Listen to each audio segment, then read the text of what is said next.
So good morning to our Mind and Mental Factors class. We're going to begin with some quieting meditation. Sit comfortably. Relax your body and mind. And having recognized your breathing, place your mindfulness upon it. Letting go of other thoughts. Don't multitask. Don't be thinking of other things.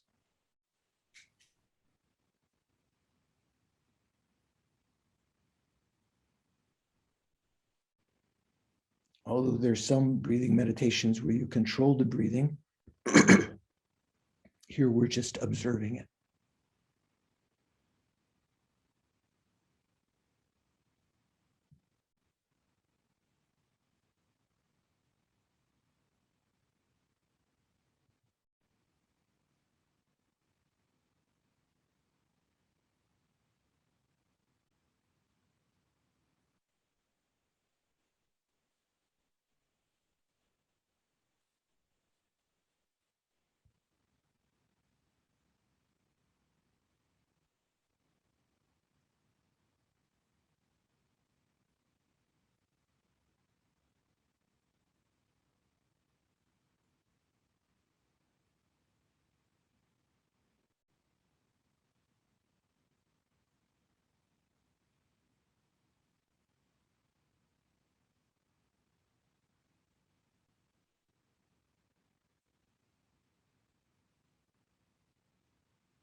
As your breathing has become more regular and more subtle, your mind a little bit relaxed, switch your attention away from the respiration to the nature of your mental consciousness, its clear light nature, conventional nature.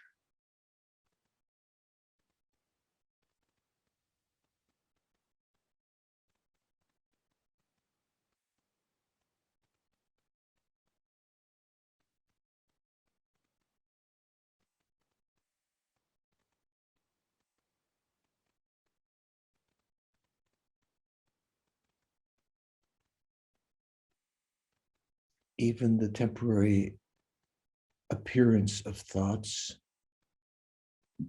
can remind you that the nature of the mind is clear, otherwise the thoughts would not arise. It's unobstructing.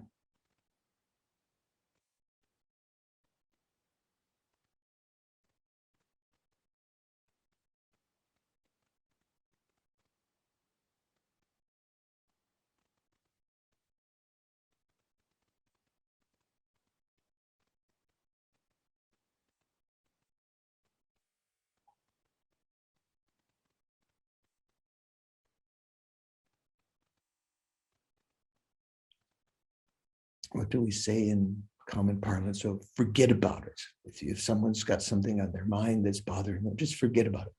You could think of that also as a means of letting go of the other conceptualizing thoughts.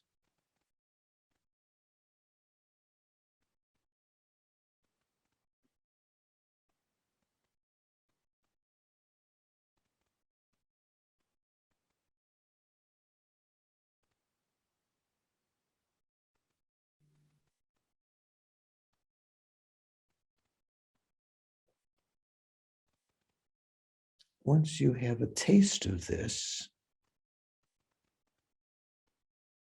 you can recognize how we can insert within our mind virtuous states of mind. We can develop them. We can make them present and continuous. We can eliminate our faults. Even those things that we now think are, oh, I'm incorrigible. I'll never get rid of attachment. I'll never get rid of anger. All of them can be eliminated from the mind. We can develop the positive states of kindness and insight, 3 principles of the path, renunciation, not getting caught up in the appearances of this life, initial kind of renunciation of all of cyclic existence. We can develop a mind that considers even our enemies' welfare more important than our own. Mind enhanced to the stage of bodhicitta, wishing to achieve enlightenment for their sake, not just for the enemy's sake, for all enemies' sake. We can develop insight into the ultimate nature of phenomena, recognizing that the way they appear, phenomena appear to us in our waking state, does not accord with their actual nature, that they are empty of the way they appear to be inherently existent. We can go on to have a direct realization of that and eliminate from our mind so that they'll never occur again, the delusions, attachment, anger.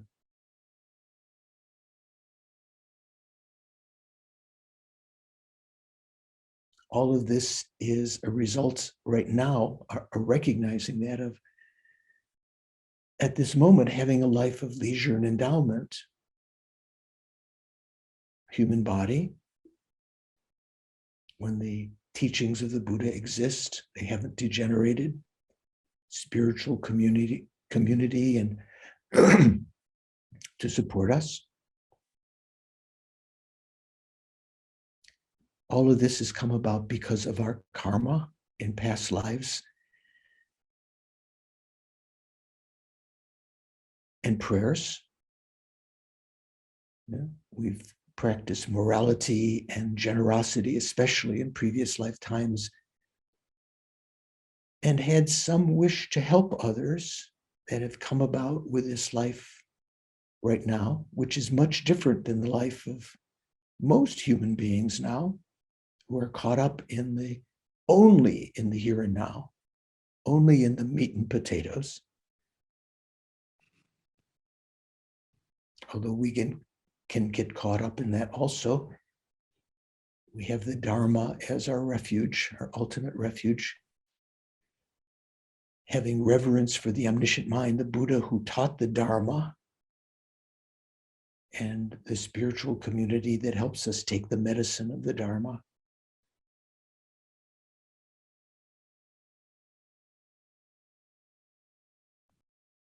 With the hope to be able to better ourselves, to become better for ourselves and for others, to be less a problem for others, to actually be able to eventually help them in a meaningful way. I think I'm going to investigate this morning in the class on mind and mental factors, the nature of the mind, mental factors, to better understand its functioning so that I can develop the good qualities.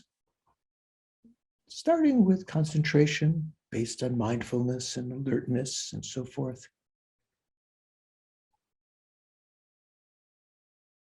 To be able to, with concentration, to be able to develop bodhicitta more quickly, to have a better meditation on emptiness can leave an imprint in our mind.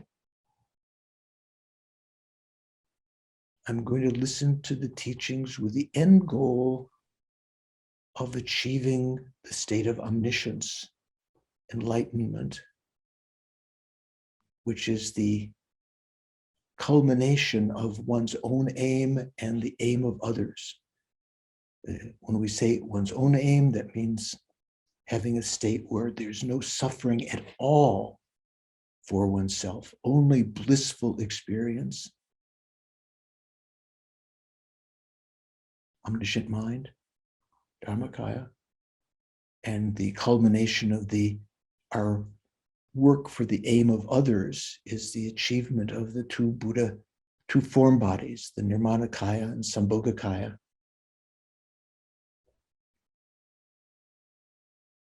Through which we can lead sentient beings directly through speech, through our actions, through our teachings.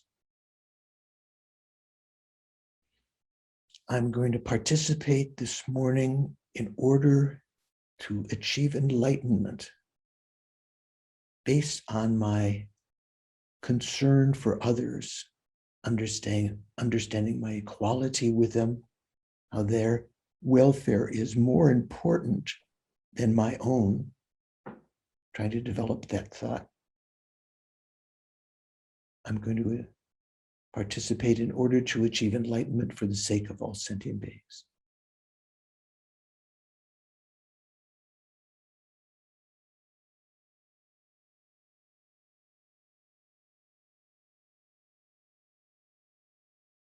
That's my destination, ultimate destination. Whatever happens this lifetime is just a perturbation on that journey, like stopping for tea on a journey from Delhi to Dharamsala, having a bad cup of tea doesn't matter. What's important is the destination.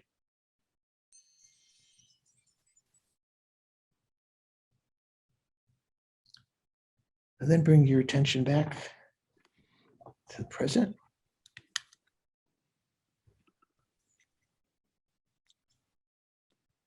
And good to see you. Hi, Mark, Barbara, Rowena, I saw before.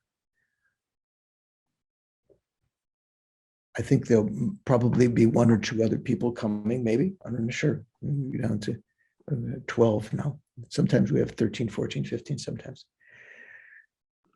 So any questions, observations?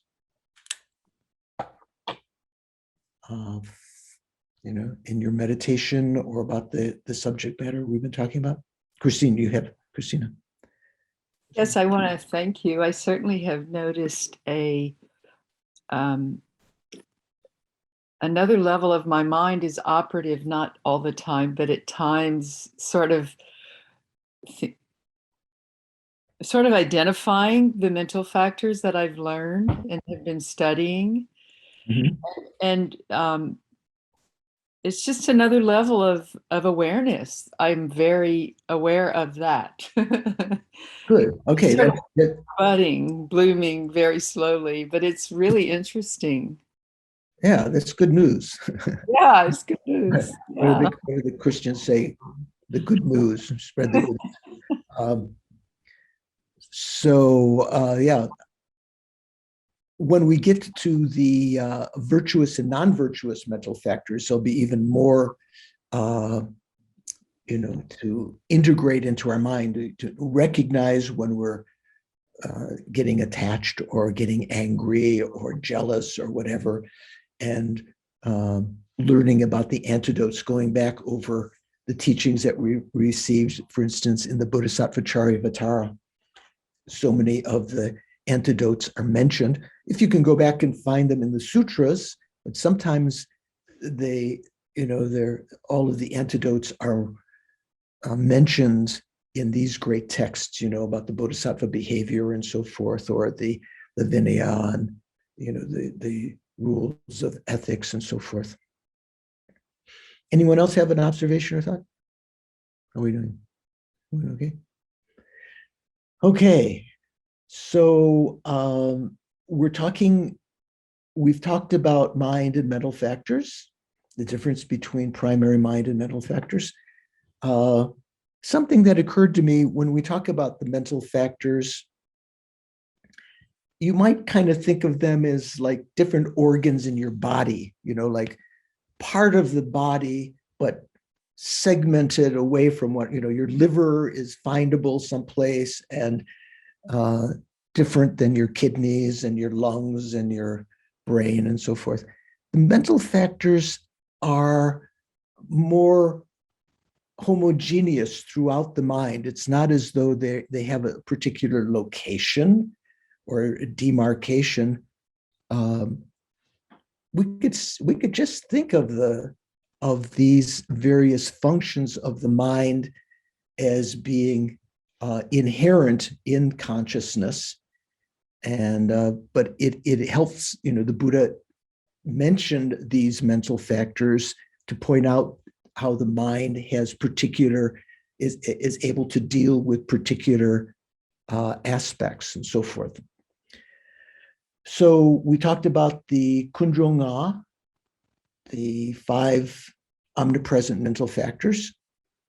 Barbara, do you know what are without looking at your book, what are the 5 omnipresent mental factors?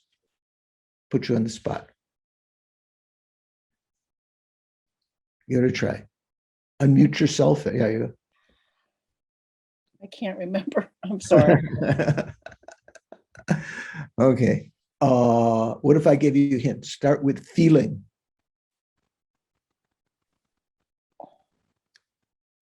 What rolls off your tongue? So sometimes just repetition of them, like in discussion group or in your own study, they kind of roll off your tongue. It's just like when you say prayers, when you start to say a couple of words, then you can continue in the prayer because you've memorized it. So that's useful. What comes off of anyone's tongue after feeling? Feeling, Baba, what comes next? Well, discrimination, Right. Intention, attention, contact. Right. In our book, I think contact comes between intention and attention, but certainly the order is not definite there. As some people have pointed out, you could say contact is sort of the precursor of all of them. So we talked about those. And then we've gone on to the object ascertaining mental factors. Let me just see where that starts on, what page that starts on. So who can, Mark, can you enumerate, although we haven't gone through them in detail, can you enumerate what the 5 object ascertaining mental factors are? Okay. I wish you had asked me the previous question. Okay, that was object ascertaining. can you give me a hint with one? Okay, so let's say the last one is wisdom, prajna or sharab, we say. Yeah. What are the things? Mindfulness. Mindfulness, good. Okay. Mindfulness. Concentration. Right. So those three is sort of near the end there. Right. Mindfulness acts as a support to develop concentration, which is necessary to have wisdom, although that's not the reason these are there. These are particular functions. So what are the first two? Yeah. Okay. Can you give me the hint with the first one? No more hints. Okay. Nadine, do you know what the first two are? Belief and aspiration. Right. The way our book is translating, the first one is aspiration, second one called belief. And I mentioned before that maybe another translation for belief could be appreciation. Some of these names are very standard, like contact. Almost everyone translates contact as contact, amongst the mental factors. Some like Herbert Gunther in his book, I think he calls it, what does he call it? Does anyone know? Rapport.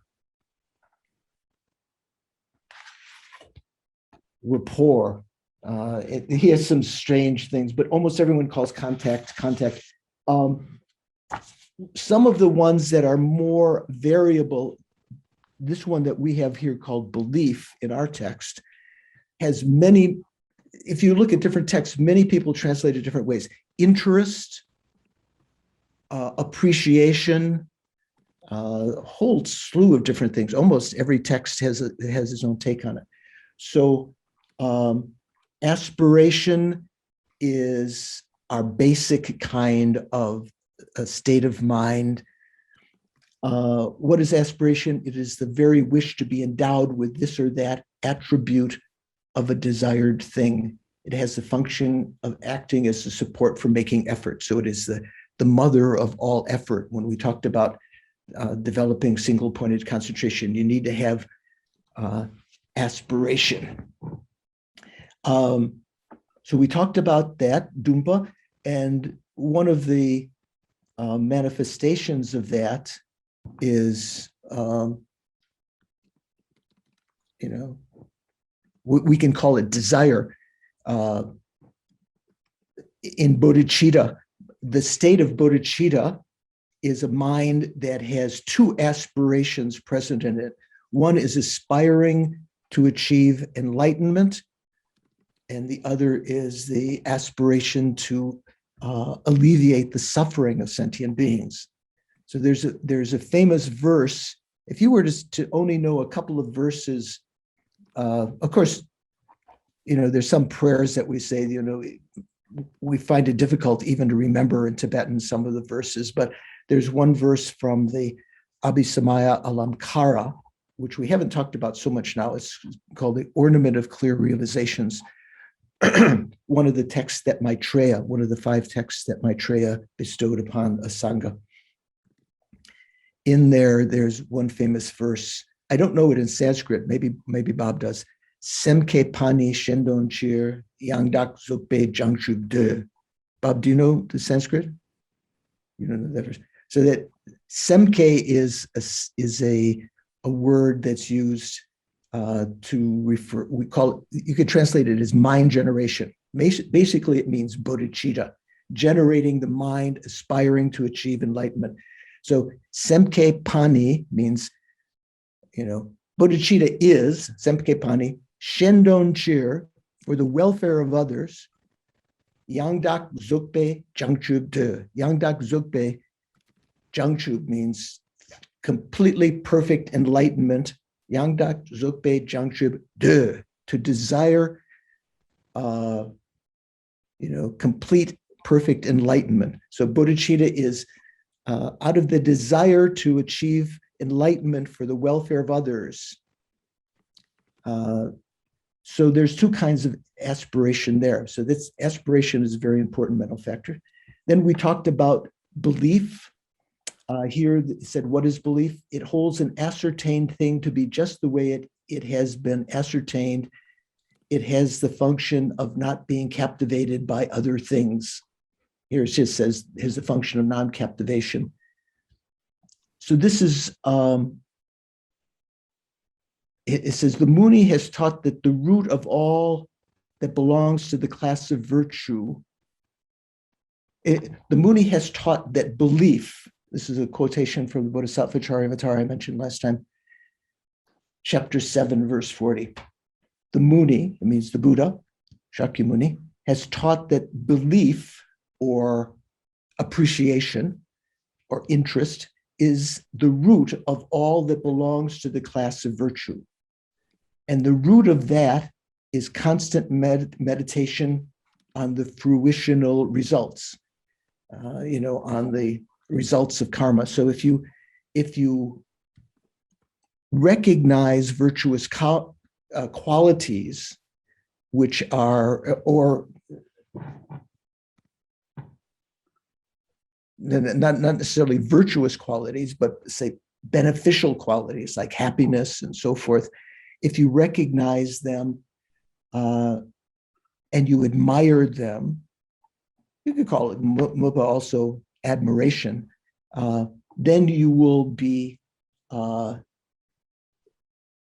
sort of like the root of your endeavor for them. So that I mentioned last time, that verse is kind of mistranslated in most of the standard Bodhisattva Charyavatara ones. Here it says, the mighty one himself has said that aspiration is the root of every facet of virtue. Aspiration was dunpa, the previous mental factor, right?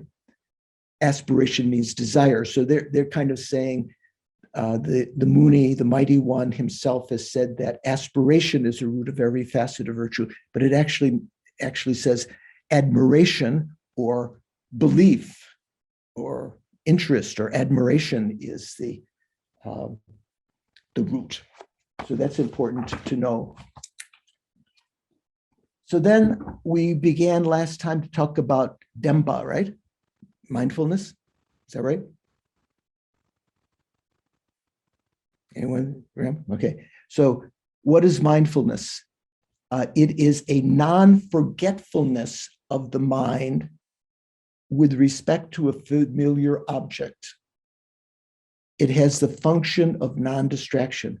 So when one of you were talking about introspection, why wasn't introspection one of the mental factors? I said non-introspection was a negative mental factor, right? That we'll come to later. Here it says mindfulness, and mindfulness, is mindfulness virtuous? Shanka, is mindfulness virtuous mental factor? I'm not sure it's virtuous. I mean, I think it's just neutral, right? You can be mindful of non-virtuous things too. Yeah. So we're in the section of the object ascertaining mental factors. They are neutral. They were not predicted by the Buddha. We say lungmaten. They were unpredicted. That means they're not said to be virtuous or non-virtuous. They can be, depending on the state of mind that they arise in. Even wisdom, concentration, they're not necessarily virtuous. So, because if it were virtuous, it would be found among the 11 virtuous mental factors. So mindfulness is not virtuous, but it has the function of non-forgetfulness. You could say that non-forgetfulness is equivalent to mindfulness, not forgetting something. Forgetfulness is one of the 20 secondary delusions, the kleshas. So here you have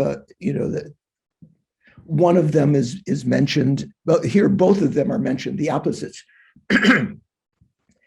Non-forgetfulness of the mind with respect to a familiar object. So as I mentioned at the beginning of meditation, often, first you have to recognize the breathing in order to have mindfulness of it, memory of it, its own memory, or mindfulness only is regard to something which has already become familiar, which you've already recognized. So as is said, it is a knower that possesses three features. The objective feature, a familiar object, the subjective aspect or aspect feature, non-forgetfulness upon having observed that object. They're not forgetting it, keeping it in mind. Like, remember the example of carrying the bowl of hot sesame oil or perfume to the queen, where you can't drop a, if you spill a drop, your head is going to be chopped off. So you're really mindful of that. Functional feature is non-distraction. So as you're concentrating on one thing, it has the benefit of not being distracted by other things. The other, the cat runs in front of you, you just ignore it. You're not distracted. Functional feature. So in terms of these, the first one, objective feature, familiar object. Since mindfulness is not produced with respect to that which has not been previously familiarized with, the objective feature is stated as familiar object. We said that. Even though the mind might have previously familiarized itself with an object, if it does not presently dawn as an object of mind, mindfulness will not occur. Thus, the subjective aspect feature is specified as non-forgetfulness. So it has to be present in the mind. Yeah, Bob, sorry. Yeah, I still think that, for me, the one issue I have with this is that in the West, mindfulness is often used in a way that's almost identical with introspection. Whereas the way it's used here, it seems to be a function of helping develop single-pointed concentration. Because usually in meditation, there's those two types of meditation. One is the single-pointed meditation where you're holding a single object only in your mind. But there's also that more sort of diffuse meditation where you're just introspective about whatever comes into your mind, which is the way that mindfulness is often used in a Western context. Okay. So I just wonder, for here, to me, it seems like this is very clear that this is for the development of holding a single object in your mind and not forgetting it. Do you have any understanding of that? Yeah, so it's, first of all, it's not only with regard to developing, let's say, shamatha, as we might think. It's a basis for samadhi. So here we're getting into one of the subtle points here. The five omnipresent mental factors are present in all our senses, right? So there's a question, are these object ascertaining mental factors present in the sense consciousness? We alluded to a little bit to this last time, right? Is there aspiration in the I consciousness? Is there appreciation or belief in the I consciousness? Christine said no. Doris what are you thinking? No? Okay. Louis, what do you think? No. Rowena, what do you?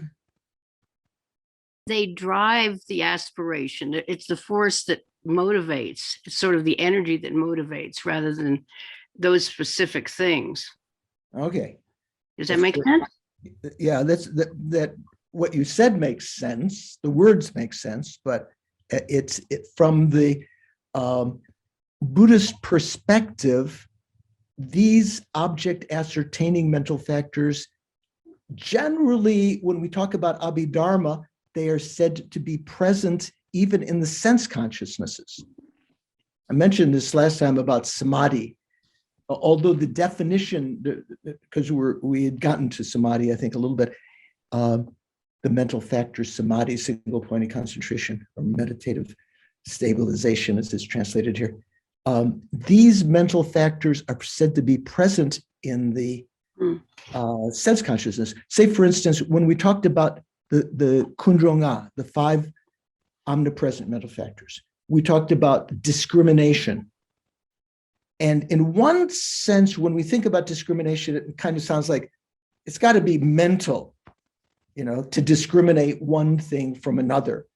But when we talked about its presence in the sense consciousnesses, discrimination just was the ability for consciousness, even sense consciousness, to notice a difference in the objective field. Otherwise, everything would be kind of homogeneous. So it has a slightly different function there. Same thing here with the object ascertaining mental factors. Their function in the sense consciousnesses might be much more subliminal, much different than we imagine their function in the mental consciousness. So in terms of Bob's question about the use of the word mindfulness, in modern parlance, when you talk about the mindfulness movement or, so forth, actually, everything becomes a little bit airy-fairy, when you talk about New Age kind of things. Here, we're talking about it from the point of view of Buddhism. Mindfulness has a particular kind of definition, kind of characteristic, and so forth. It's the ability of consciousness to hold one thing without forgetting it. And it acts as a support of the mental factor samadhi, which will come next, which is when you're able to concentrate on that based on mindfulness, based on keeping something in mind. So for instance, if you talk about the mental consciousness, developing shamatha, which is, fully qualified samadhi. Does shamatha take place in the sense consciousnesses, Bob? Do you know? No, it's not in the sense. No, it's a mental thing. It's only in the mental consciousness. So, but there is samadhi in the sense consciousnesses, the ability to remain, for the consciousness to focus on one thing for some time. That comes about because of being mindful of that. So when we watch our breathing or we watch the clear light nature of the mind, we try to keep it in mind, but we may not be concentrating on it completely. But mindfulness acts as a support of that. Yes, Doris.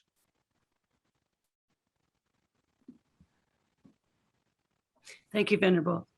So I'm just trying to work out how the I consciousness, for example, would aspire and appreciate. Right. Those two are particularly difficult. So in talking to some of my Dharma friends, Venerable Steve and Venerable Jeremy Mannheim, who's studied at the dialectic school for many years. He's working on his PhD in Wisconsin right now. Jeremy mentioned that in the writings of Shakya Chuden, who is a famous Sakya Lama, kind of the assumption of most of the Buddhist scholars is that these are present. These object ascertaining mental factors are present in the sense consciousnesses. But the particular ones you mentioned, the first two, aspiration and appreciation, how they function in a non-conceptual state is a little more hard to understand. Sakya Chuden was saying that it seemed to him, so he was kind of going against the grain that said they're definitely present, that they're not, their presence is due to the alternation between observing something with a sense consciousness and its subsequent mental reaction, which then influences the sense consciousness.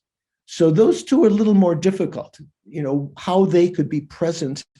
There might be some people who say they're not present at all in the sense consciousnesses. In terms of samadhi, in the sense consciousness, I think you folks had access to the commentaries, two commentaries, one by myself and one by the Geshe at Nalanda, right? Did anyone look at those? Look at Geshe's? So what do you remember what he said about samadhi, or maybe you haven't gotten that far in his? Oh no, I just looked at yours. I'm sorry. I just So read your commentary. I didn't read the other one. take a look at the first part of it is on low rig that we've already studied last semester, but the second part of it's on the mind and mental factors.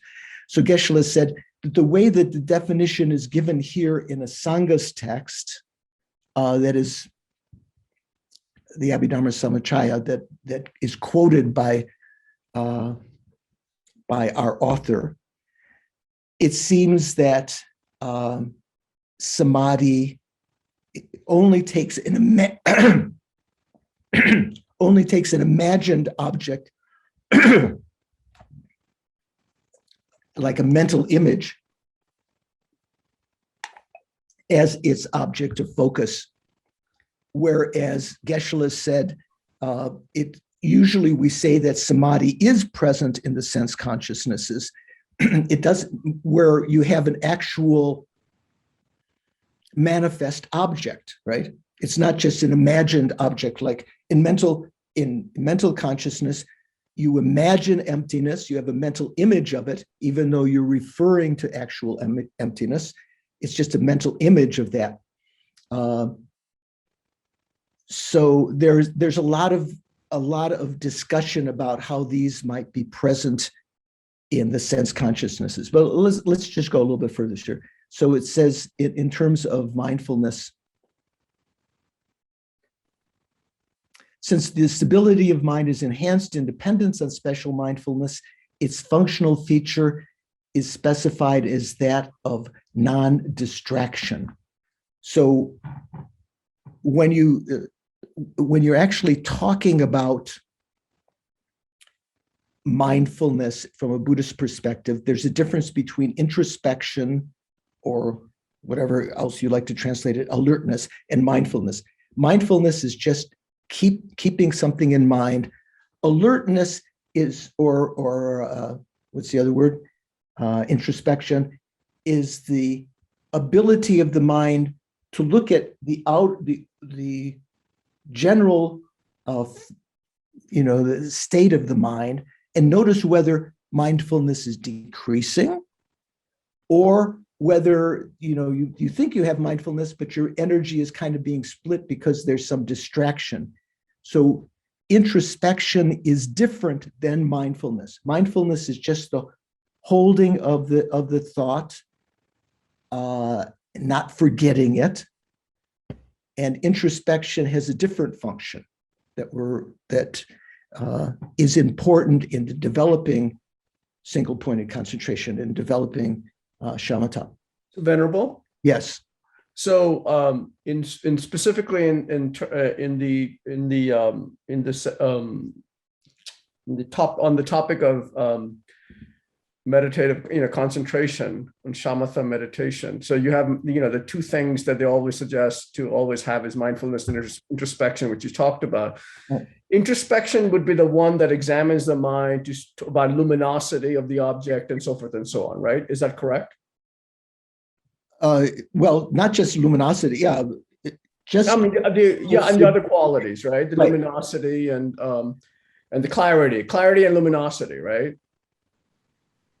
Right, but not just that. It notices whether distractions are occurring. Right. Of course, It notices whether, if you focus it, if you analyze, if you're so inclined, it notices whether the strength of your mindfulness is decreasing, whether subtle laxity is coming up or gross laxity is coming up, and you start losing. Although you've got the object, is becoming less and less clear. Introspection or alertness does that also. It has, it's looking out. Generally, when you're trying to develop shamatha, introspection is mainly looking for the, things that will hinder your development of single-pointed concentration, being alert to that. And then as a result of that, if you're alert to that, then applying the antidotes to those so that they don't They Right, don't- and that was going to be my next question. But the other point is that to apply the antidotes, you also have to remember. It actually says in the text that you have to remember what the antidotes are, right? So Right. would that would be not mindfulness, because That's not mindfulness. That's just memory. That's So just memory. Okay. So the same word, demba, is used, or smriti in Sanskrit, is used for both memory and mindfulness because they have similar kind of function. So you have to remember the antidotes as something that you've studied before. You have to bring it to mind in order to apply it. And then you not only have to remember it, you have to apply it. Right. It's not enough just to remember, oh, there are antidotes to anger. You have to, when you're angry, you have to actually use them. So the mode in which mindfulness possesses the three features is very important in both the context of Sutra and Tantra. Nagarjuna said in his letter to the king, who is his friend and who he refers to as Lord here. Oh Lord, what do people say to the queen? How do you refer to her? Your Highness. Your Highness, yeah. Your Highness, you could say here. Your Highness. The Sugata, the Buddha, taught that mindfulness of the body is the sole path to be traversed. Pay attention and guard it. Due to mindfulness degenerating, all qualities will be destroyed. So in this context, we talked about the different kinds of what we call close placement of mindfulness. Like in the Hinayana tradition, very, very important in the development of these virtuous qualities. We talk about the close placement of mindfulness on the body, on the feelings, on the consciousness, and on phenomena. Main thing usually people are aware of is the mindfulness of the body, which includes breathing meditation, being mindful of the breathing, being mindful of eating and walking and so forth. And more subtly, when you go into that subject, being mindful of the feelings, noticing how they come, and they can cause delusions. That's one of the results of mindfulness of the feelings. So not to be distracted when feelings come. Being mindful of the consciousness from the Mahayana point of view means being mindful of its non-obstructing nature, and mindfulness of phenomena from a Mahayana point of view, not just talking about impermanence, but recognizing the non-inherent nature, being mindful of that. And I mentioned also when I asked Khepje Song Rinpoche, famous guru of Lama Yeshe and Lama Zopa, many of our lamas. Did anyone meet anyone, you know, Song Rinpoche? Roanna, you know? So Song Rinpoche, when I asked him, why don't we have some emphasis on these four close placements of mindfulness in the Mahayana? He said, this is there, but in the Mahayana, the main object of mindfulness is bodhicitta. That is to keep that in mind, and its causes. Being mindful of the shortcomings of the self-cherishing thought, being mindful of the benefits of cherishing others. Those, from the Mahayana point of view, what you should always be mindful of, rather than what, from that point of view, from Mahayana point of view, more pedestrian, just to be mindful of the body and the breathing and so forth. They're useful and they're important. In fact, we do at the beginning of our meditations, right? We're mindful of the breathing and so forth. So in the Bodhisattva-charyavatara, even though learned, faithful, and diligent in effort, many become tainted by downfalls due to committing the fault of lacking introspection. Though they have amassed merit, is pilfered by the thief of non-introspection, which is one of the negative mental factors, who follows upon degeneration of mindfulness. They proceed to bad migration. This band of thieves, the afflictions, looks for an opportunity and upon finding an opportunity, it pilfers my virtue and even destroys the life of good migrations. So we want to be, we want to have introspection or alertness to notice whether the afflictions are coming, whether the klesha or delusions are coming, which can create negative karma and cause all sorts of problems. And the fact that you lose that ability is due to the fact of losing mindfulness here. It says, therefore mindfulness, upon finding opportunity, it pilfers my virtue and even destroys the life of good migration. Therefore, mindfulness should never be displaced from the door of the mind. If it does go, recalling the anguish of bad migrations, suffering of the lower realms, place it back. Should be mindful. Due to association with spiritual teachers, the teaching of the abbot, our spiritual guide, let's say, and fear, fortunate ones who act respectfully easily generate mindfulness.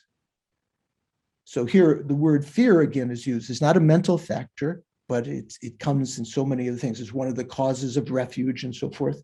Fear of suffering in the lower realms. Here is due to association with spiritual teachers, the teaching of the abbot, and fear, fortunate ones who act respectfully easily generate mindfulness.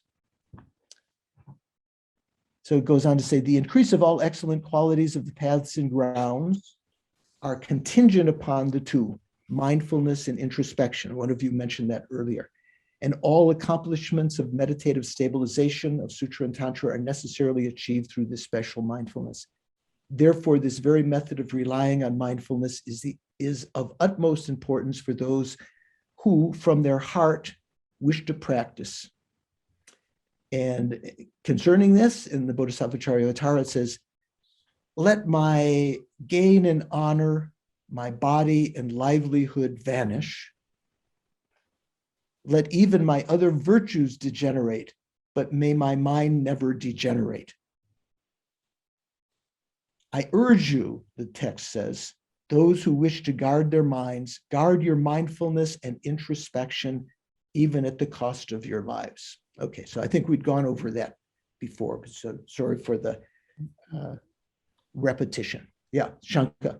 You know, we don't need to, you've already spoken quite a bit in detail about this. We don't need to go, but I just find it very interesting that the two things that are causes of refuge, fear and faith, faith is there as a virtuous mental factor, but fear is never spoken about, right? But right, because anyway, because there are other kinds of fear. You can fear losing, how to say, you know, losing your money, you losing your boyfriend, losing your youthful six-pack if you're a man, your beautiful, firm face or whatever.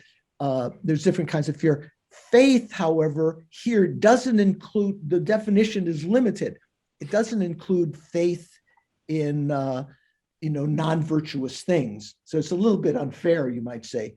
The way that we're from the Buddhist point of view, faith is related to faith in worthwhile objects, whereas fear is not so limited. Okay, so now meditative stabilization. We talked a little bit about this last time. Tingne Zin in Tibetan, you can see the phonetics there. In Sanskrit, Samadhi. So Samadhi is a very famous word. Generally, there are many kinds of samadhis, many kinds of meditative concentrations. Here it calls it meditative stabilization, and I would prefer to just call it concentration. But anyway, here it says, what is meditative stabilization? What is samadhi? What is concentration? It is a one-pointedness of the mind with respect to an imputed thing. It has the function of acting as the support of knowledge. So as I mentioned earlier, the Geshe, I guess you'd Geshe Temple, I guess his name is. I don't know if I've ever met him at Nalanda. When he was teaching this, he said, actually, this is a kind of a limited definition of samadhi. This would imply that it's not present in the sense consciousnesses, because the sense consciousnesses don't have as their objects imputed phenomena, right? They don't have mental images as their objects. So in fact, there's some doubt in my mind whether the Tibetan translation here is in accord with the original Sanskrit. It might have been a little bit changed. Here, what is samadhi? It is a one-pointedness of the mind with respect to an imputed thing. It has the function of acting as a support of knowledge. As has been said above, it is a one-pointedness of mind with observing an imputed thing is continuously set upon it. Within observing an imputed thing is continuously set upon it. So if we talk about the function in the mental consciousness as a aid to developing spiritual qualities, once you have a mental image, let's say you have a mental image, an imputed thing, a mental image of the Buddha, you develop it through analyzing, the face is like this, the arms are like this, and so forth. You develop a mental image. Then you try to hold that single pointedly. You have to be mindful of that, first of all, keep it in mind.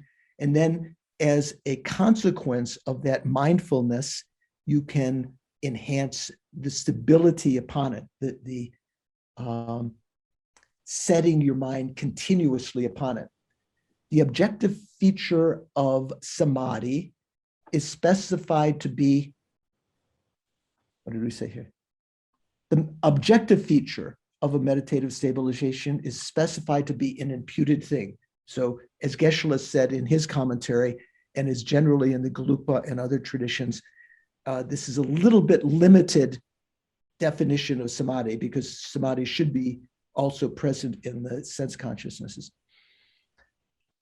It's specified to be an imputed thing because when cultivating meditative stabilization, one holds the mind to an object of observation that is imputed by the mind, right? So when if you're single-pointedly concentrating on love, isn't love an impermanent phenomena? Is there a mental image of love? When you're meditating, if you're using love as your object of concentration? What do you think? I'll ask David, because he's usually inscrutable here. He's looking off into space. If you meditate on love, what does it mean? Well, you're trying to hold the feeling, right? The emotional part of that. Well, we argue with that as logicians here and as students of mind and mental factors. Emotional. Well, okay, yeah, the wrong term. Emotional kind of sounds like in the West, oh. No. Here, love is something that wishes other sentient beings to be endowed with happiness, right? So once you've developed that state of mind, holding that state of mind continuously would be called meditation on love.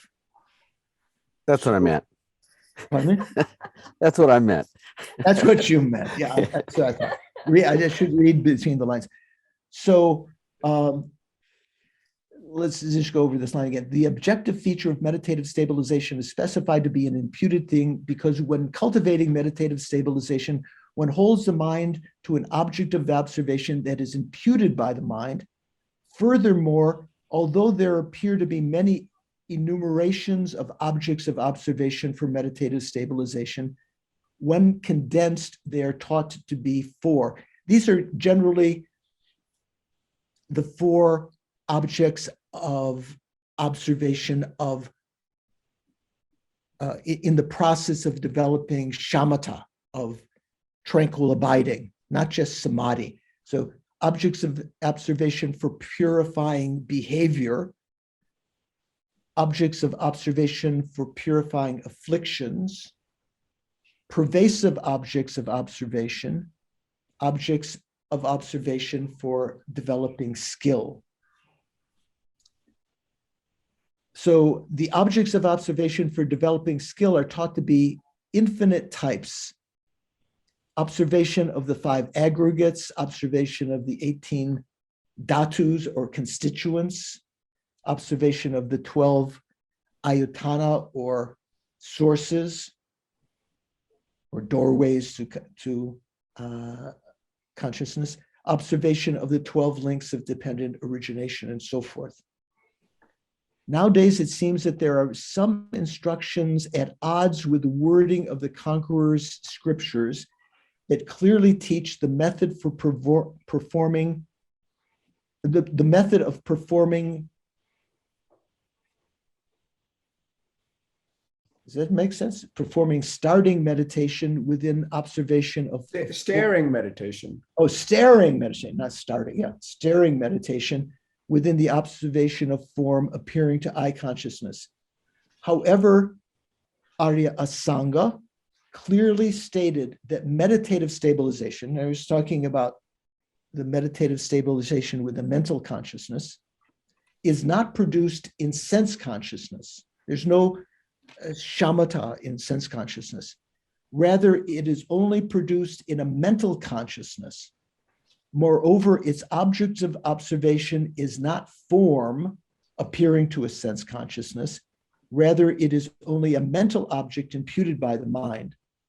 So you could have a mental image of what you see with your eye. You see a statue or a picture of the Buddha, or it's described to you and you develop a mental image. That's the object for shamatha.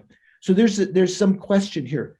I've seen recently in the Sakya tradition. Well, let's say, you've heard of who wrote the Tibetan book of living and dying? It was Namkhe Norbu. No. I'm not Namkhe. Oh God. So Sogyal Rinpoche. Sogyal Rinpoche. So Sogyal Rinpoche told a story in his book about his guru when he was a young boy. I don't know if he remained his guru all his life, but his guru when he was a young boy, who was so determined to develop single point of concentration. So he sat in front of a candle and just focused his eyes on the candle like that. So from the Galupa point of view here, generally we say, that's ridiculous. That's not an object of developing shamatha in the mind. Whereas in the Sakya tradition, it's said that there is some logic to that there, although the eye consciousness doesn't develop shamatha, that it can act as a spur to that. It's sort of like an encouragement to the mental consciousness.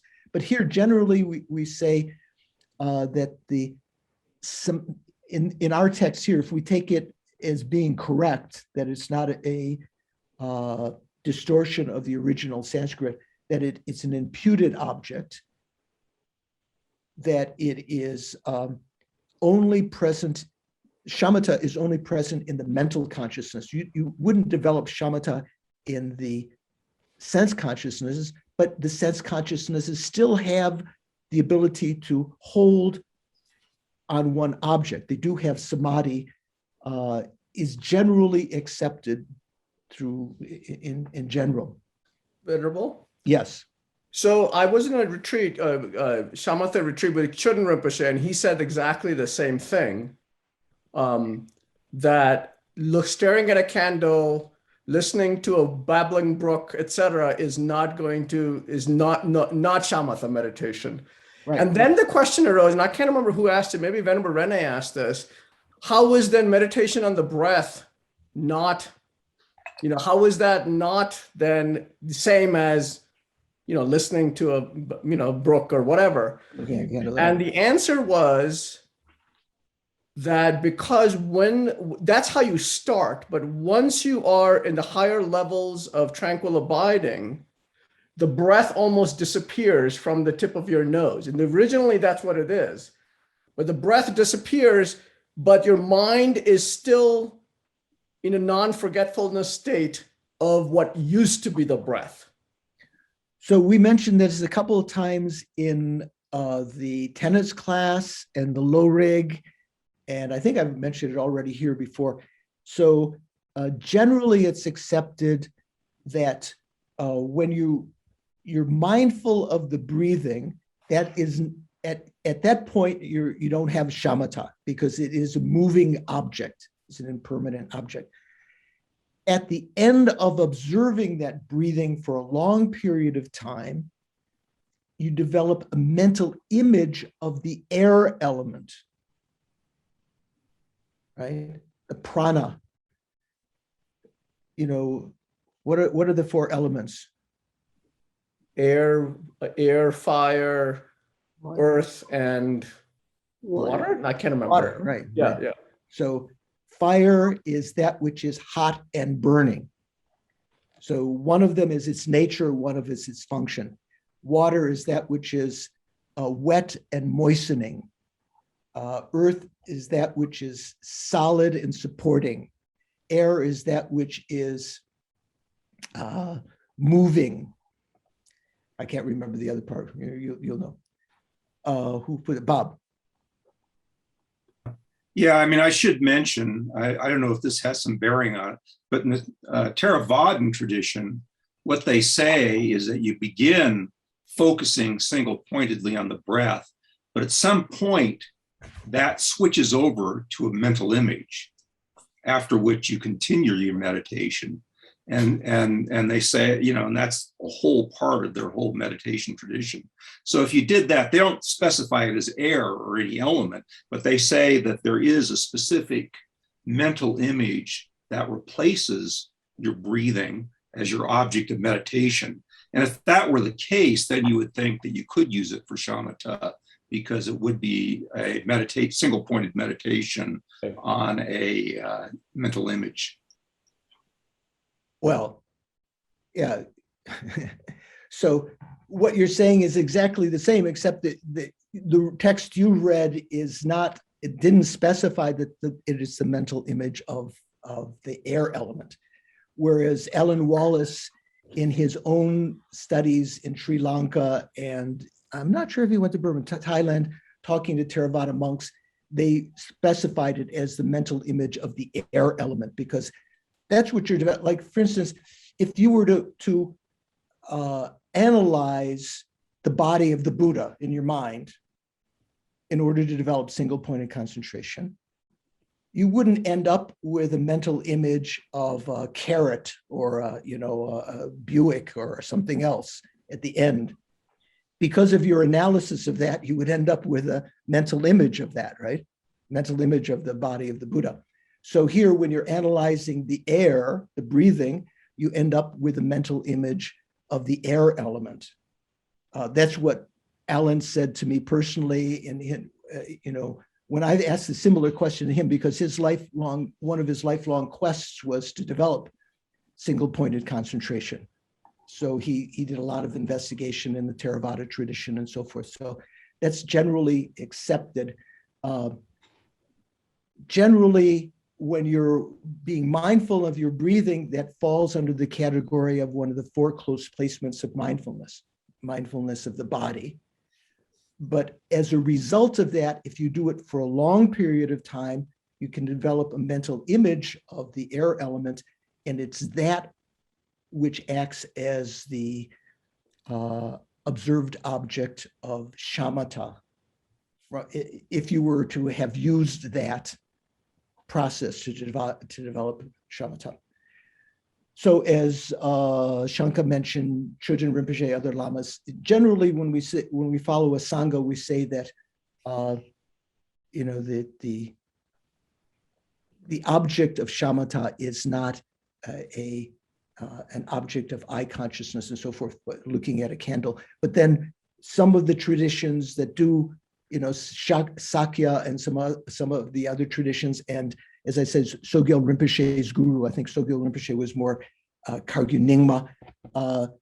There are some people who use that, and maybe there's some way that they develop a mental image of that afterwards as a result of looking at it. But generally, just staring at a candle or listening to a brook or something like that is not a way to develop to develop shamatha.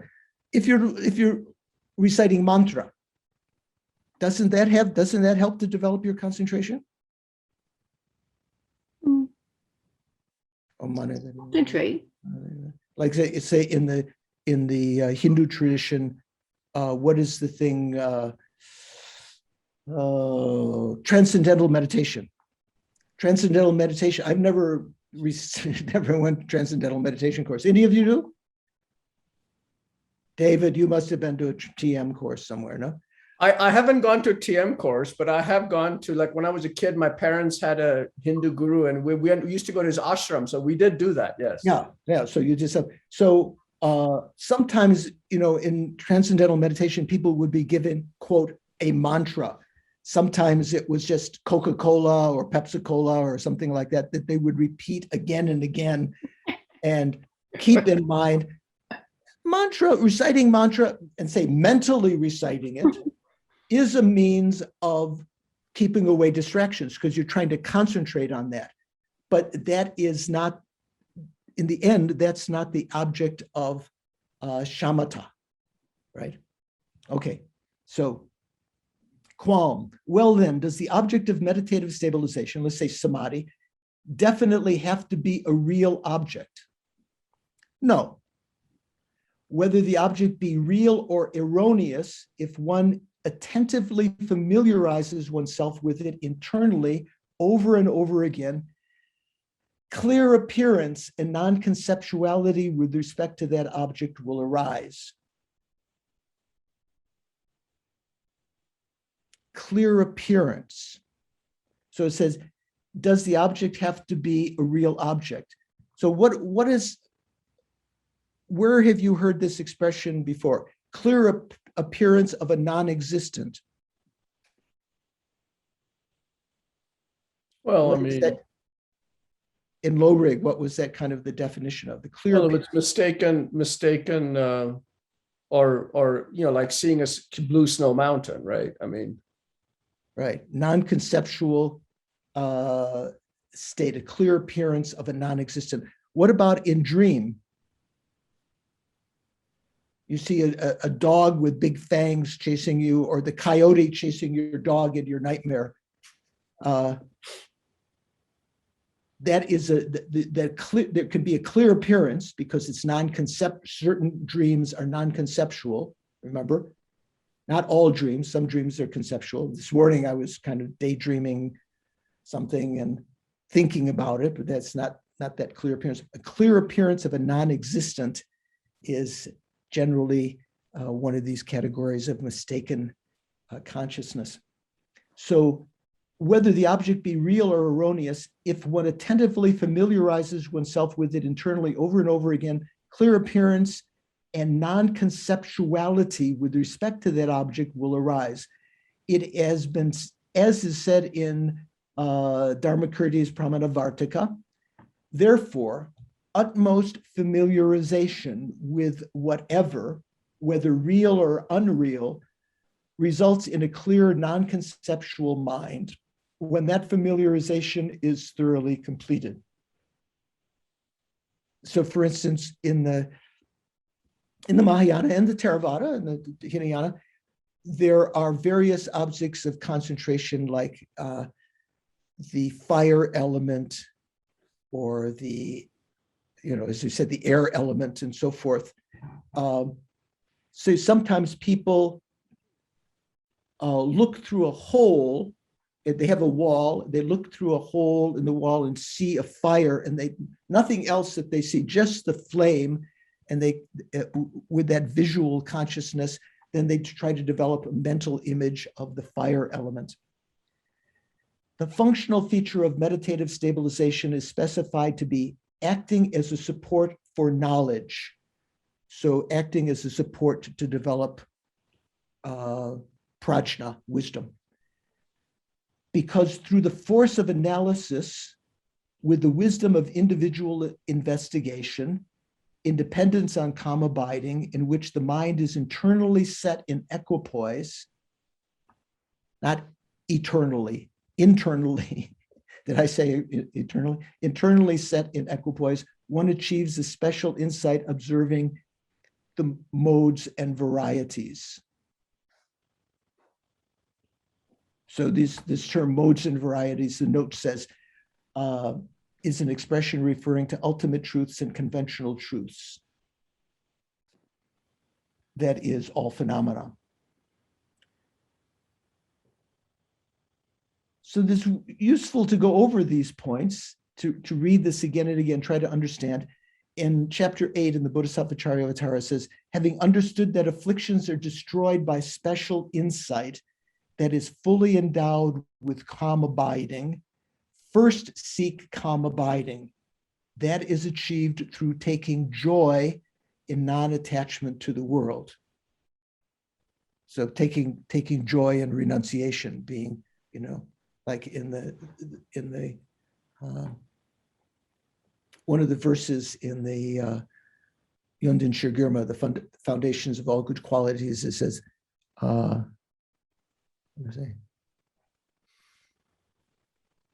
recognizing the faults of cyclic of the heights of cyclic existence, that they are they bring no satisfaction, that they're the doorway of all suffering, and that they're unreliable.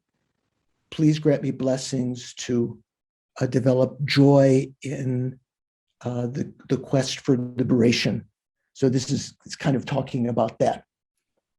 This is achieved through taking joy in non-attachment to the world, recognizing that all of the perfections of the world, the pleasures, the orgasms, the power, the wealth, and so forth, they don't bring eternal satisfaction.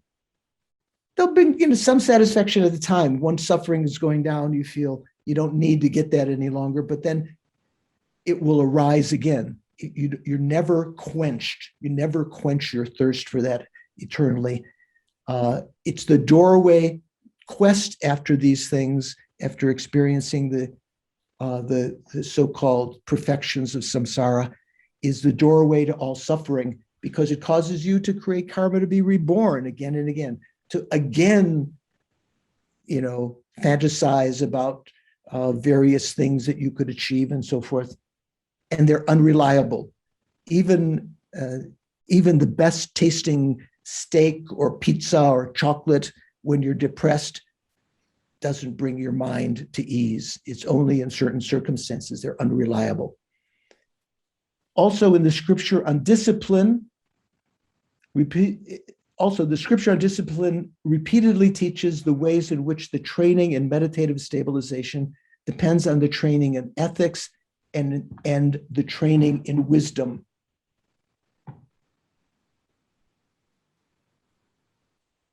No, sorry. I read the sentence in the wrong way. It teaches the way in which the training in samadhi depends on the training in ethics, morality, and the training in wisdom depends on the training in meditative stabilization and samadhi.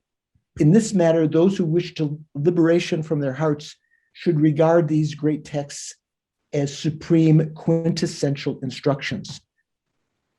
I mentioned a couple times before, Lama Yeshe used to say, a lot of people, Westerners especially, want to develop single-pointed concentration, shamatha, so forth, knowing that all of the various things that can arise from that divine eye and ability to know others' minds and knowing the past and future,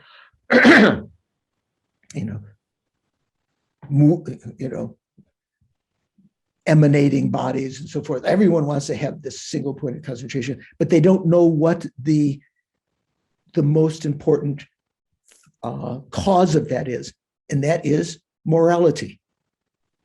Here it says, the training in meditative stabilization depends on the training in ethics.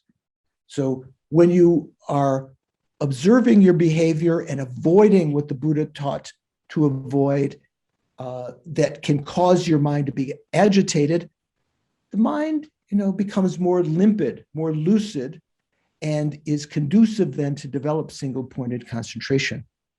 If you're naughty and you follow your delusions and so forth, it's more difficult to develop that single-pointed concentration.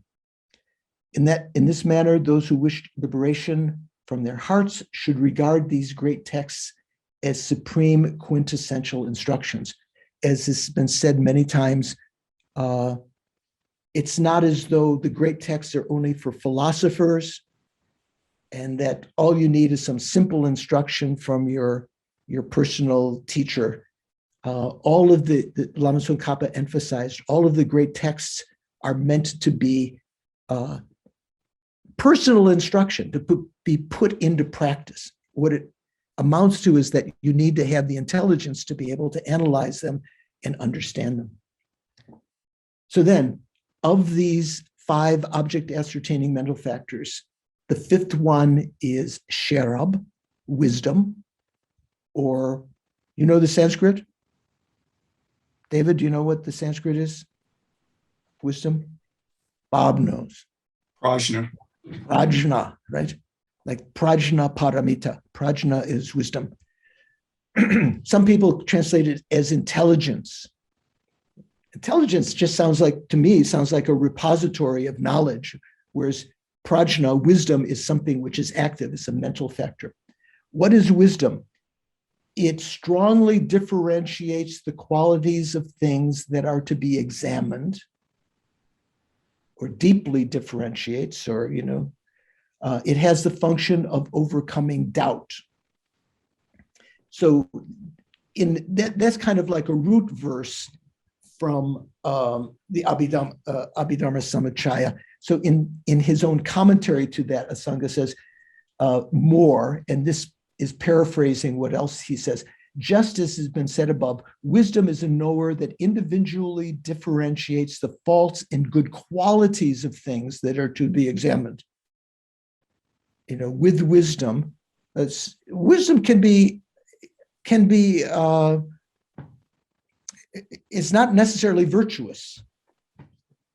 You can with wisdom, you can think of the benefits of cheating on your taxes, that you get more money and you can use that on your other nefarious plots or something like that.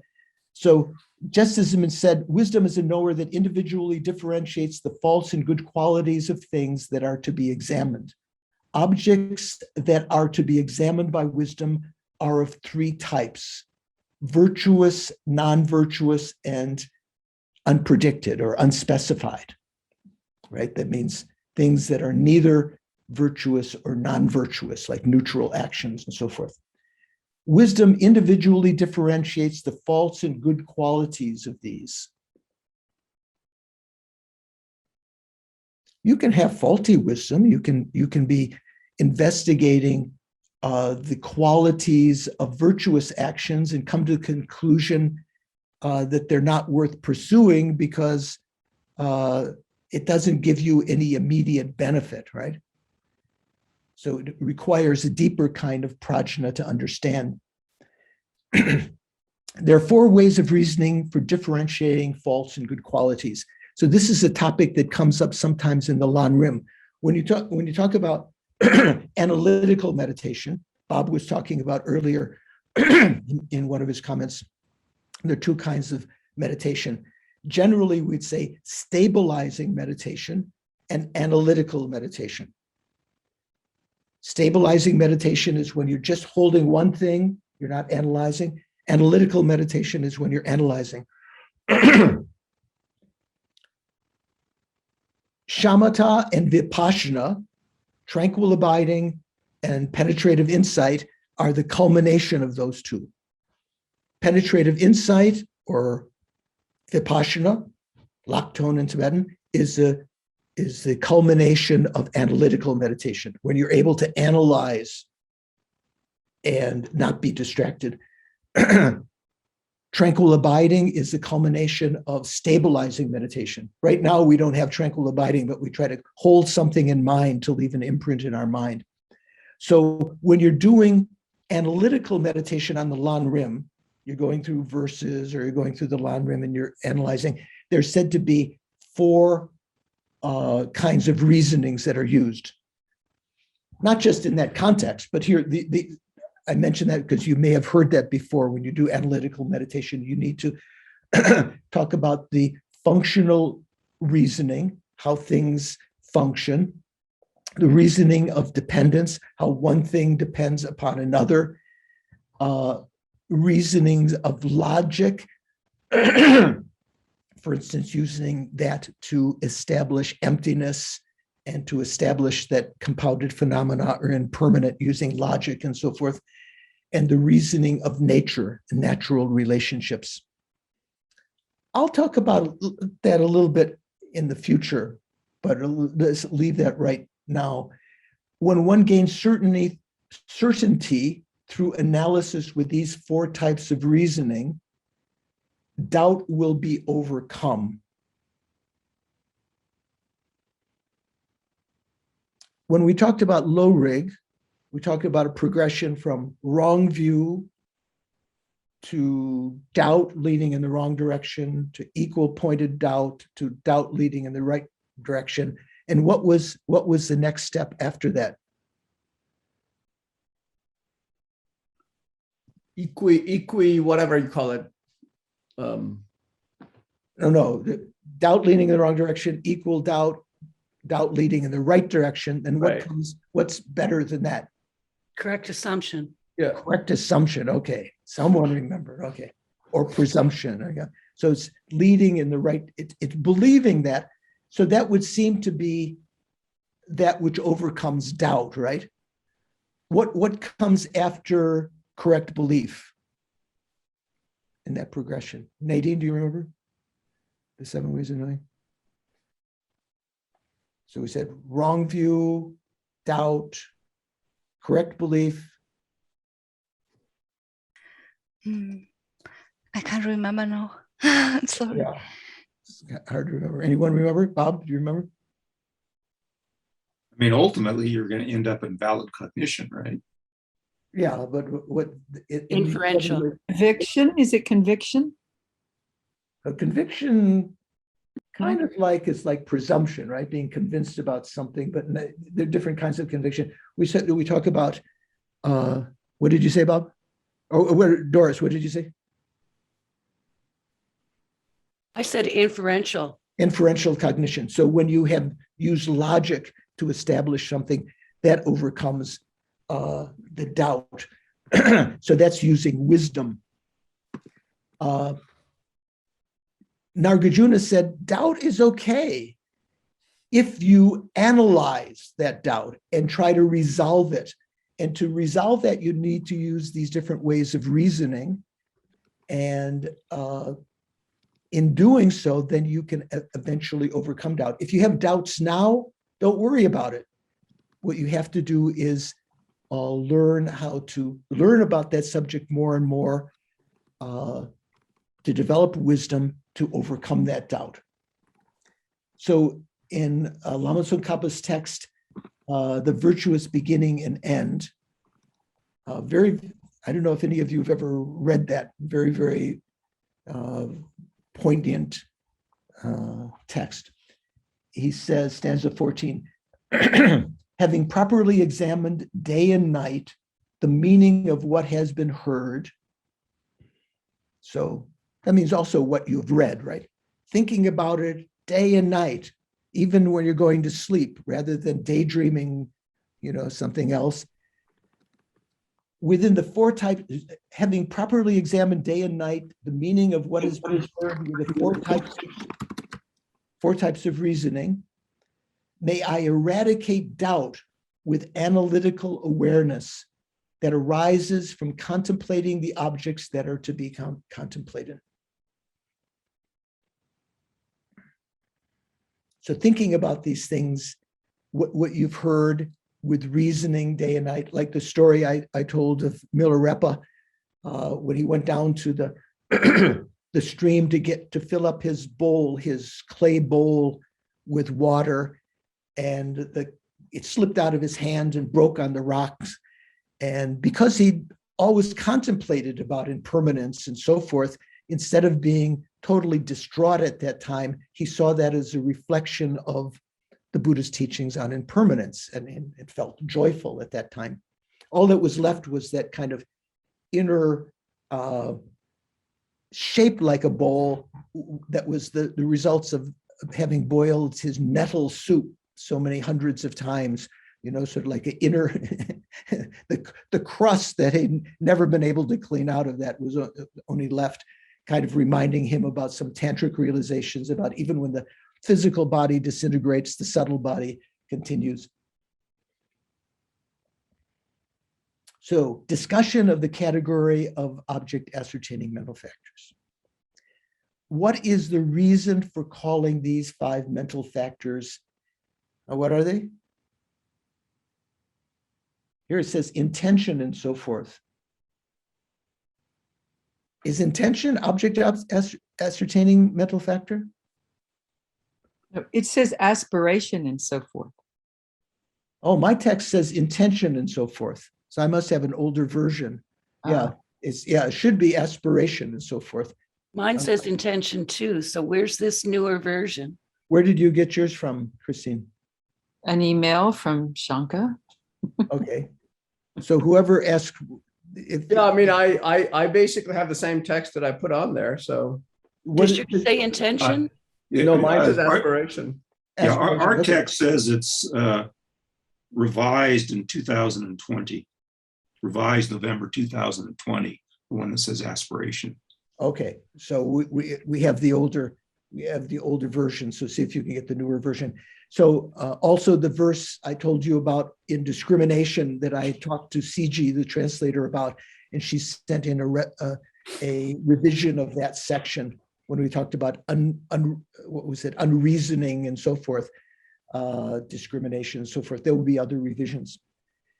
So what is the reason for calling these 5 mental factors aspiration and so forth, object ascertaining? Since these mental factors hold an object through apprehending the individual features of the object, they are said to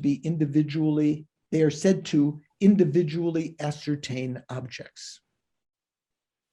So there, as I said before, there's some discussion, debate about whether they're present in the sense consciousnesses. Some people think they're not. General Abhidharma acceptance is they are, other than the fact that the definition of samadhi that is taken from Asaga's text seems to indicate it's only samadhi in the mental consciousness. Generally, samadhi, if you take a look at Geshe from Nalanda's commentary, that should be amongst your downloadable things.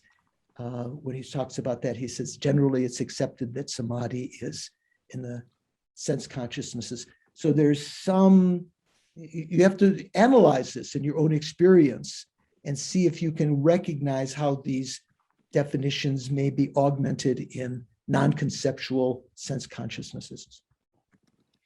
Okay, so now we're getting to the good stuff. The 11 virtuous mental factors. Virtue generally in Tibetan is gewa, like we say gewa di, due to these virtues, right? Gewa doesn't mean merit. It's another word, sonam. You probably know some people named Sonam. It's a typical Tibetan name, right? I don't know many people named Gewa or Gewe. Yeah. Anyway, Gewa means virtue, like geshe. Do you know the word geshe?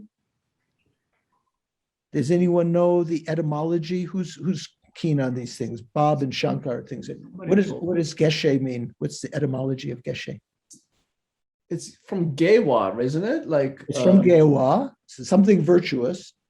Yeah. Virtuous friend, isn't it? Virtuous friend. Gewe Shenyan. She is not like Shepa, knowledge. She is in Shenyan means friend. So Kaliya Mitra in Sanskrit. is another synonym for guru. And Virtuous friend, yeah. yeah, so Gewa here. There are 11 virtuous mental factors. So before you memorize these, try to memorize the 5 omnipresent mental factors, the 5 object ascertaining mental factors. But for next time, that's going to be assumed that you know those. And next time, my assumption will be that you'll have memorized these 11. Is that beyond the scope? If you can memorize 5 and 5, that's 10. Here's just only one more. Okay, 11. Faith, shame, embarrassment, non-attachment, non-hatred, non-ignorance, effort, joyous effort, pliancy, conscientiousness, equanimity, and non-harmfulness. These are virtuous mental factors. Now, you might be with the nons as a prefix on a couple of them, 4, 5, and 6, non-attachment, non-hatred, non-ignorance, and 11, non-harmfulness. They might sound like just the absence of attachment is a virtuous mental factor. Is that true? No.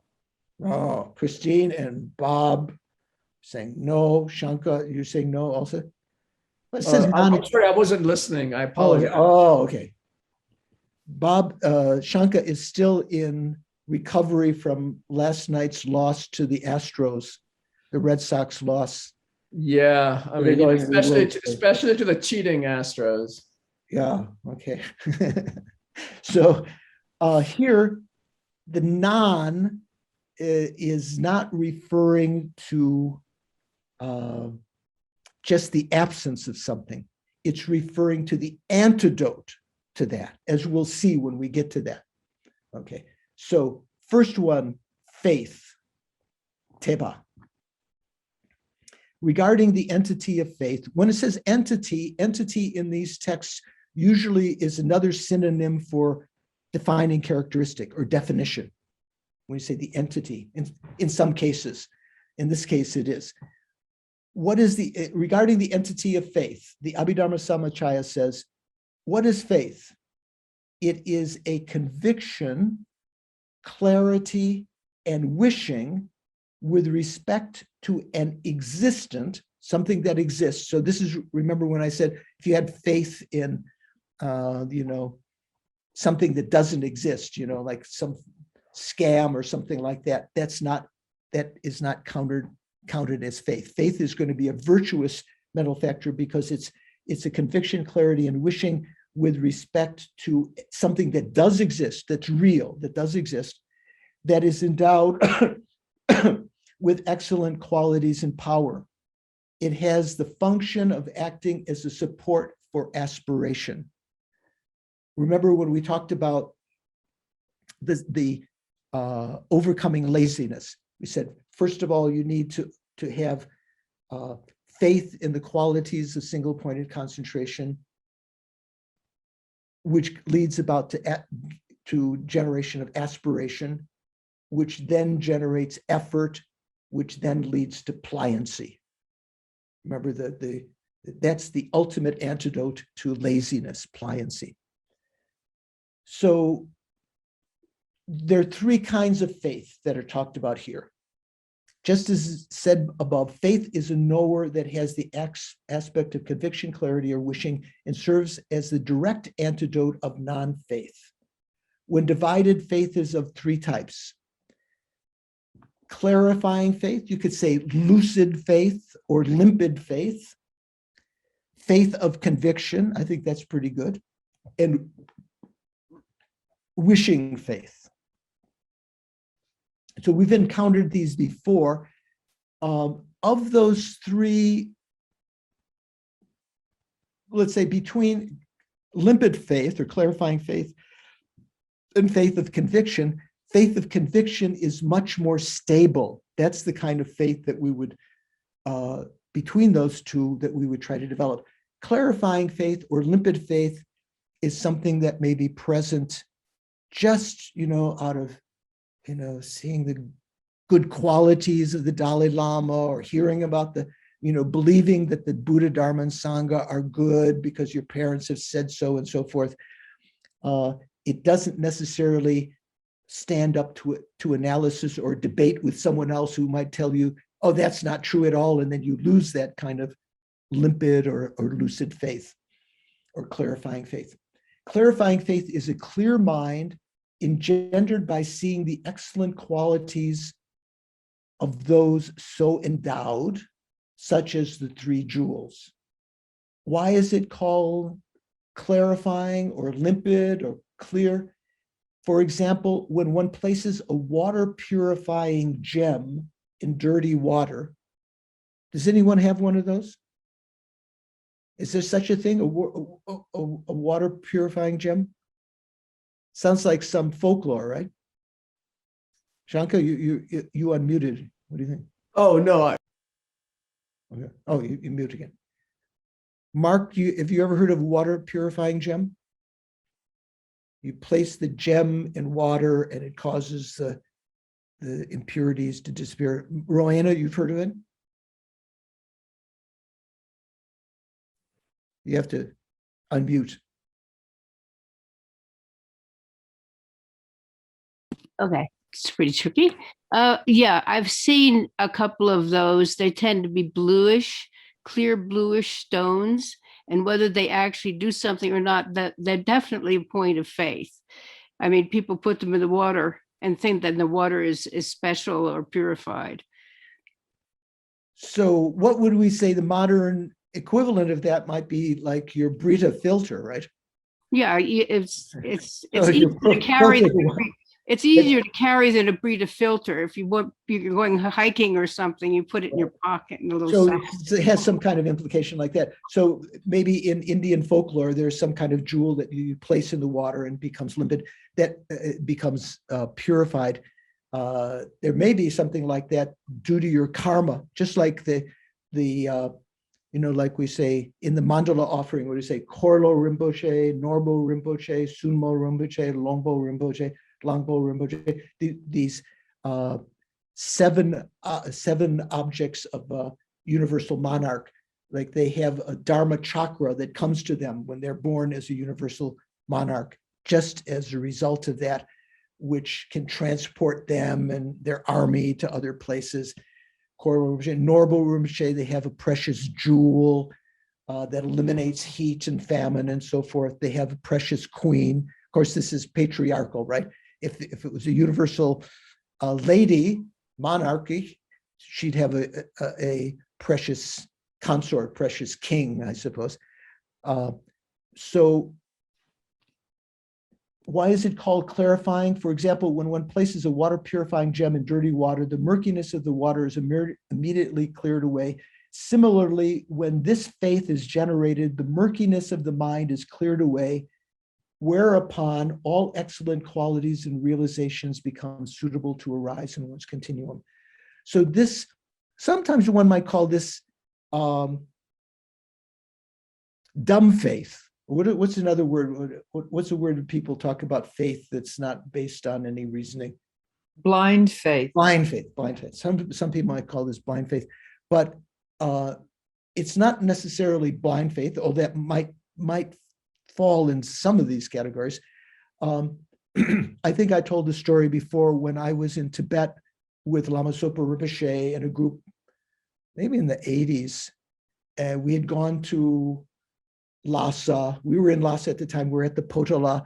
And the person who was taking us around, a monk, was showing us one of these closed rooms where they had these statues from the past. And there was one statue that was said to be a self-arisen Tara. Have you heard of that before, self-arisen statues? What does that mean, Roeda? You have to learn where your mute button is. It takes you so long. From what I understand, it just appears at an auspicious time or a needed time, but I don't know the real depth of the. Yeah, like say at Parping right now, there's supposed to be some Rangjung, self-arisen Taras, sort of like out of the wall of stone, sort of like over the months and years, Taras sort of emerge from the stone. They're still made of stone. Who knows if there's someone at night carving them or not? But there's a tradition in Tibet, certain statues, certain things arisen spontaneously, self-arisen. So there was a self-arisen Tara statue. It looked so perfect. And I said, Senla, Senla, the translator, Zayenla. She was standing next to me, and she's Tibetan. She's the sister of Yangtze Rinpoche. Oh yes, self-arisen. And I said, come on, that's not real. She said, oh yes, that's real. And then the guy who was leading us through, the Tibetan who was the keeper of this chamber, said, oh, this is a reproduction. This is not the actual self-arisen. And I said, and I laughed. And then Geshe Sopa was in Lhasa at the time. And I told Geshe Sopa this, and I said, oh, believing that. And Geshe Sopa looked at me and very, reprobation in his eyes and said, you shouldn't criticize someone for having faith, and right here, even if you say blind faith, it causes the delusions to diminish from one's mind. It leaves one's mind in a limpid state from which you can develop good qualities. So I was admonished at that time not to be, so critical of blind faith, but it was a reproduction. I still say.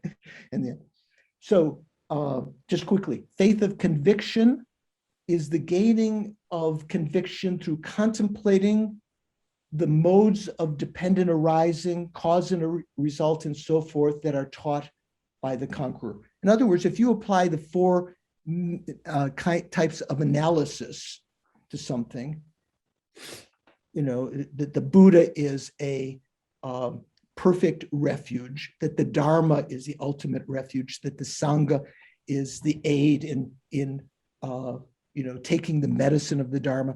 You develop conviction. That kind of faith is much stronger than just, what we call blind faith or clarifying faith, limpid faith.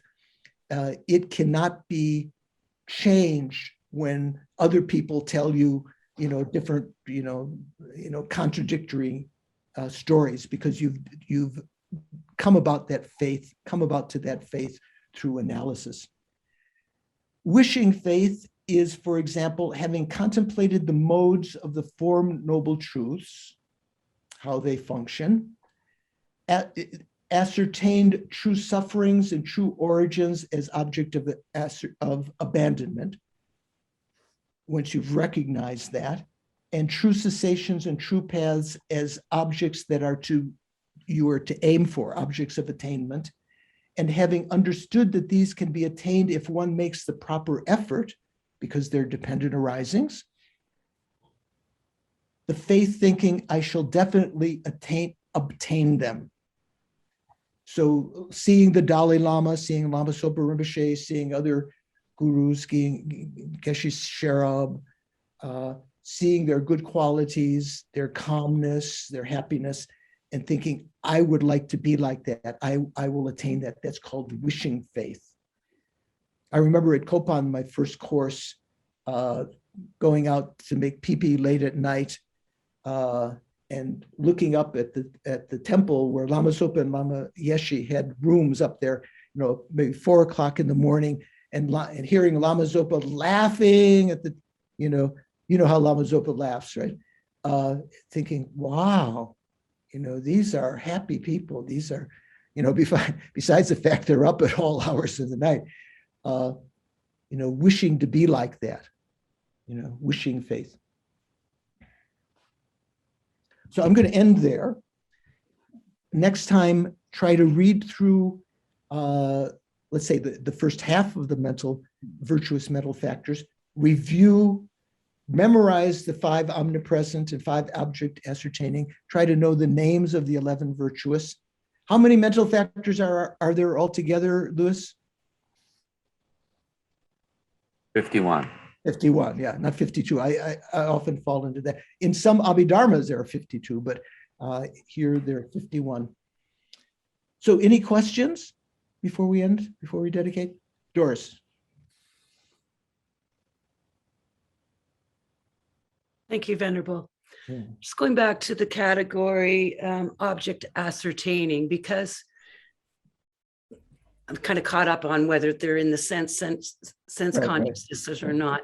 And I'm thinking it's kind of irrelevant, if I want to use that word, Yeah. because the category is ascertaining. Now, am I on the right track that ascertaining refers to conceptual consciousness? So these are factors involved with conception? So I mentioned, and I think in Lati Rinpoche's book that we used for Lorig, when he talked about ascertaining consciousness, let me just see, he mentioned on page 103, it's in the index, it gives the wrong page. He says, ascertaining consciousness, which is ngeshe, not just ngeba, ngeshe. Ascertaining consciousnesses are necessarily conceptual consciousnesses. One does not use the term in reference to sense consciousnesses. So this is not saying these are ascertaining consciousnesses. They are called object ascertaining. So sometimes the word ascertainment means to eliminate doubts about something. So the sense consciousnesses, they, as Bob said, they could be prime cognitions. They realize their objects, right? So they could be said to ascertain their objects. So it's not here ascertaining, object ascertaining doesn't refer to an ascertaining consciousness, which is necessarily conceptual. Okay. I will erase my theory from my mind. No. Keep it in mind, because that's a good argument to use if someone says these 5 object ascertaining mental consciousnesses are in the sense consciousnesses. Generally, the Tibetans use for their Abhidharma, they use a commentary called Jin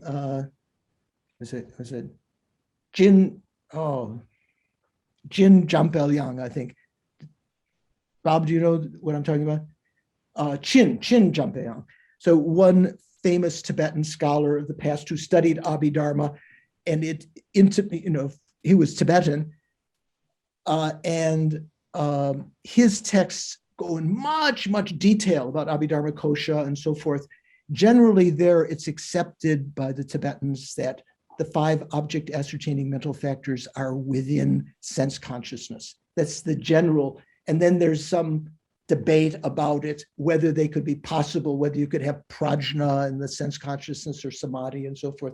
Generally, that's kind of accepted that they're in some modified form, in the same way that I mentioned that discrimination was present in the sense consciousnesses in a modified form. It's no longer differentiating one thing from another conceptually, but just the ability of the mind to differentiate the field that's presented to it, the sense field. Prajna also, if you realize something with eye consciousness, how could you say there's prajna is not present? You're knowing something. Okay.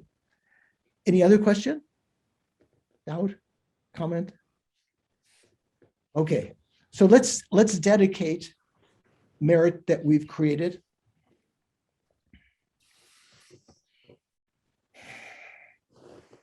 Letting go of all these other doubts or thoughts. Try to develop a remembering consciousness of that clear light nature of your mind.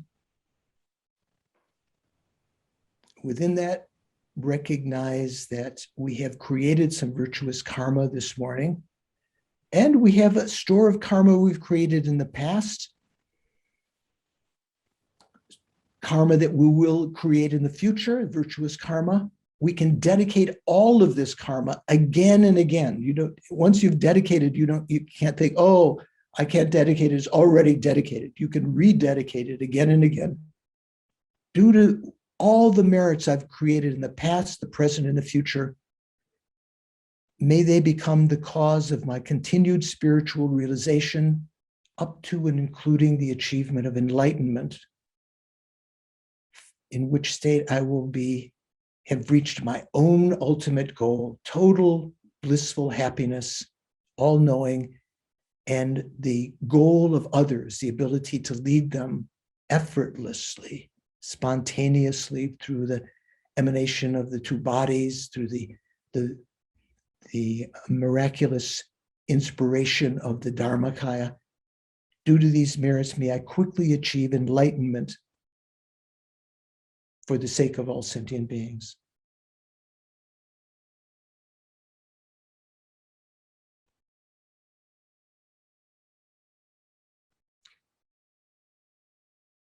Okay, thank you very much. Look forward to seeing you next week. I will begin radiation therapy Mondays through Fridays, but I'll be back at my cabin on Saturday and Sunday. So I'll see you next week.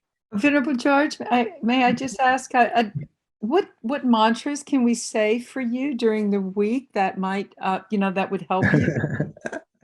I think, the Dalai Lama, when asked what mantras to recite, he always says Om Mani Padme Hum, but you could say he's prejudiced because he's emanation of Avalokiteshvara, right? So, but Om Mani Padme Hum is easy to remember. It has so many benefits, and to develop compassion, especially, compassion for our enemies, and in this politically fraught time, compassion for those that hold, contrary views that just cause your bile to rise. Just having that state of mind would be very beneficial. So look forward to seeing you again next week. Take care. Thank you.